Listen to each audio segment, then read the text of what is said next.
Hi, I'm Stephen with AlbertaUrbanGarden.ca. Potatoes are by far one of the most influential crops that I grow in my garden. They've shaped the course of history, and they make quite a good side to quite a number of our favorite dishes in our house. In small space gardens, I find growing them in bags has helped me continue to enjoy them without having to dedicate a large area of my garden to their growth, and I have the flexibility of being able to move them. Grow bags can allow you to grow potatoes and a number of other plants, even if you only have a small space like a patio or a balcony. Growing potatoes in containers is fairly easy to do. I've been using these reusable potato bags for the last number of years. You can use reusable shopping bags, however, they tend to deteriorate a little quicker.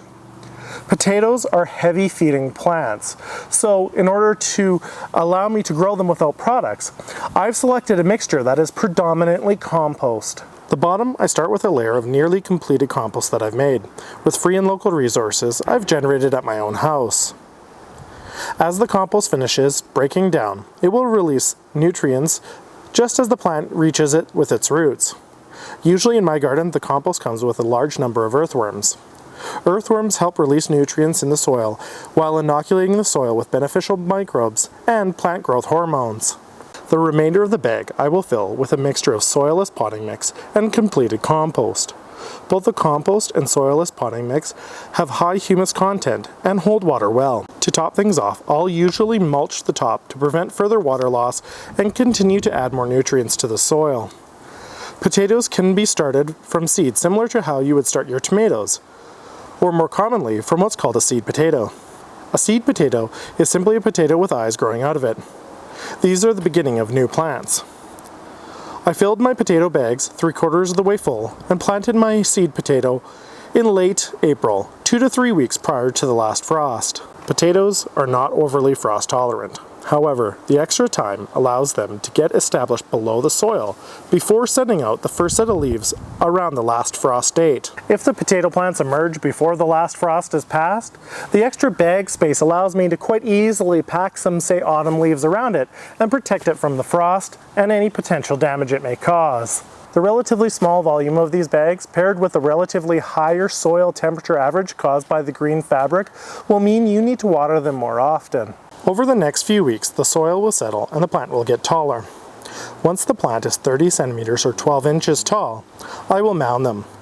This process helps protect the tubers from exposure to the sun, which can cause the development of pigment and oxalic acid in the tuber, ruining the taste and potentially making them irritating to eat. It usually only takes a few weeks for this to happen, so I usually plant another seed potato. Potatoes come in both determinate and indeterminate varieties.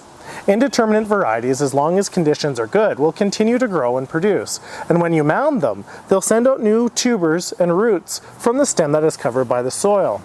This far north, however, I've selected determinate varieties because they grow a little bit faster and help me get a harvest earlier in the season. The second seed potato allows me to produce tubers further up in the soil column, mimicking what would happen with an indeterminate potato, essentially doubling the produce for the same amount of soil.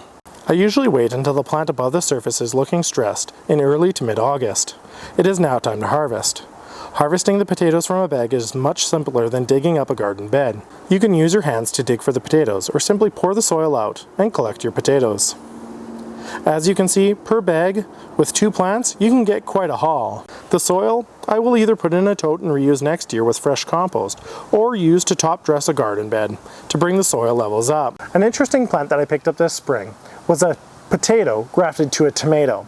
Above the soil, it produced these small cherry tomatoes, and below the soil, it produced these potatoes.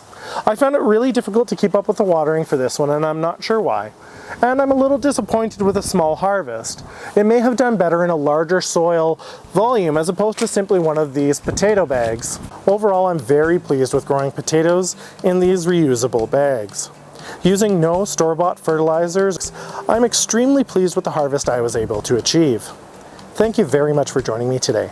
I appreciate it very much, and I hope you have a fantastic day.